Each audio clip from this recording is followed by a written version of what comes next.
साम के साथ दाम भी जोड़ दूं या बस संतोष सुमन को मंत्रालय मिल गया, बात खत्म?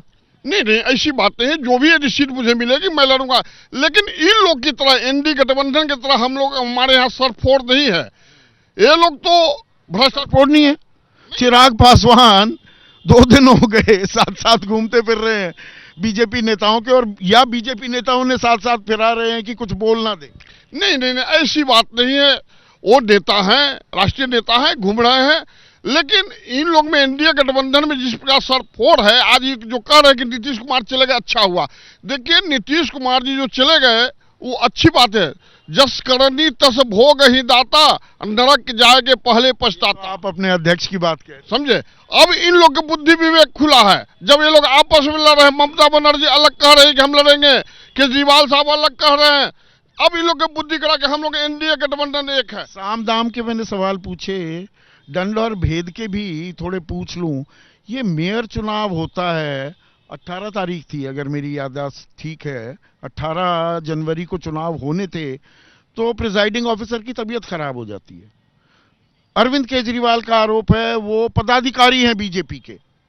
आज वोटिंग होती है, 36 वोट हैं, 20 वोट बनते हैं, आम के 13 और आपके 13 और 7 कांग्रेस के 20 में से 8 इनवैलिड अवैध हो जाते हैं। वो कह रहे हैं कैमरे पर दिख रहे हैं। प्रिजाइडिंग ऑफिसर डबल एक जहां टिक मार रखा उसकी जगह एक और टिक मार दिया कि डबल टिक में इनवैलिड हो जाएगी।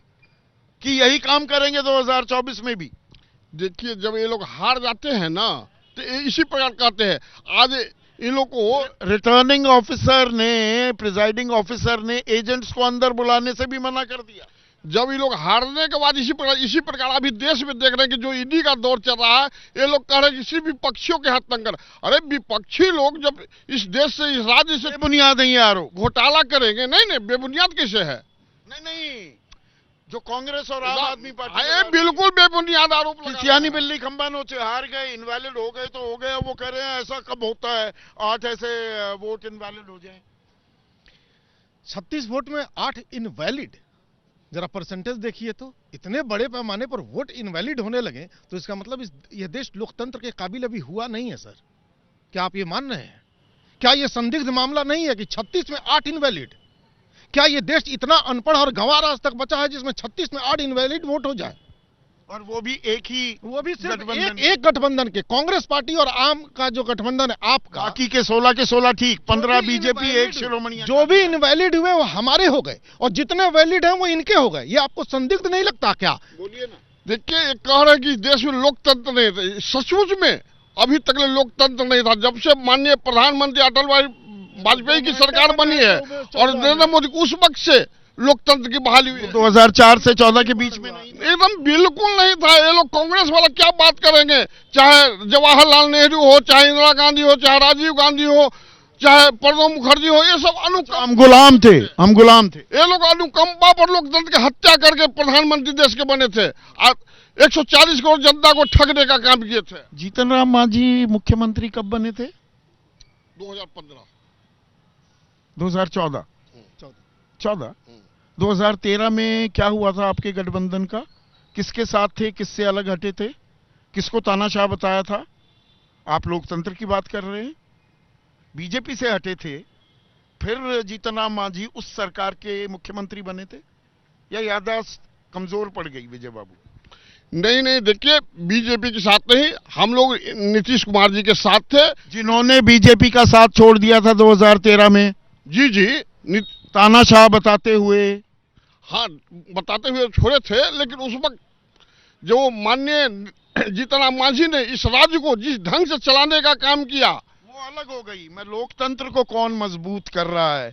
और देखिए चुनाव सबसे बड़ा मेला होते हैं प्रोफेसर संजय कुमार जी, और मेले में भाई विजेता भी होता है, साम दाम दंड भेद का इस्तेमाल भी हो रहा है। तो अगर मैं एनडीए और इंडिया की बात करूं, मेरा सवाल ये था, दूसरा सवाल, कि एनडीए की बड़ी तैयारी और इंडिया में भागम भाग मारामारी, क्या ये जायज सवाल है? बिल्कुल जायज सवाल है, लेकिन सत्ता जिसके पास होती है वो साम का भी प्रयोग करते हैं, दाम का भी प्रयोग करते हैं, दंड का भी प्रयोग करते हैं और भेद का भी प्रयोग करते हैं, और हर कालखंड में ऐसा होते रहा है।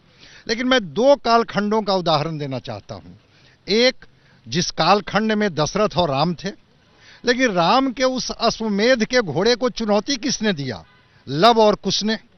और वो लव कुश कौन था? युवा पीढ़ी का प्रतीक था, वो जन चेतना का प्रतीक था। और महाभारत काल में अर्जुन के अश्वमेध के घोड़े को किसने चुनौती दी? मणिपुर में बब्रुवाहन ने, जो बब्रुवाहन वहां का नरेश था, जो अर्जुन का बेटा भी था, चुनौती दिया।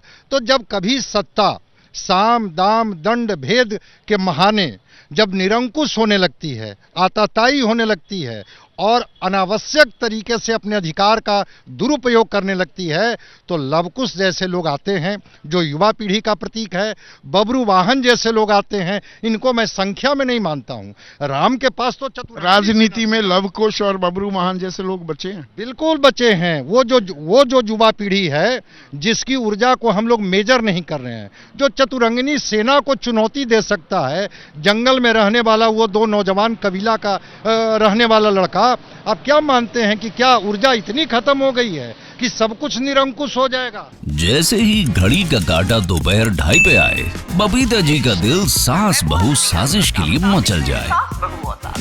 और ये है इनकी बहू, पूरे दिन ऑफिस की टेंशन हो जाए गॉन जब ये करें अपना फेवरेट शो फ्री टाइम पे ऑन। इनकी तरह आप भी देखिए अपना फेवरेट शो अपने टाइम पर और डाउनलोड कीजिए एबीपी लाइव ऐप अपने स्मार्ट टीवी पर।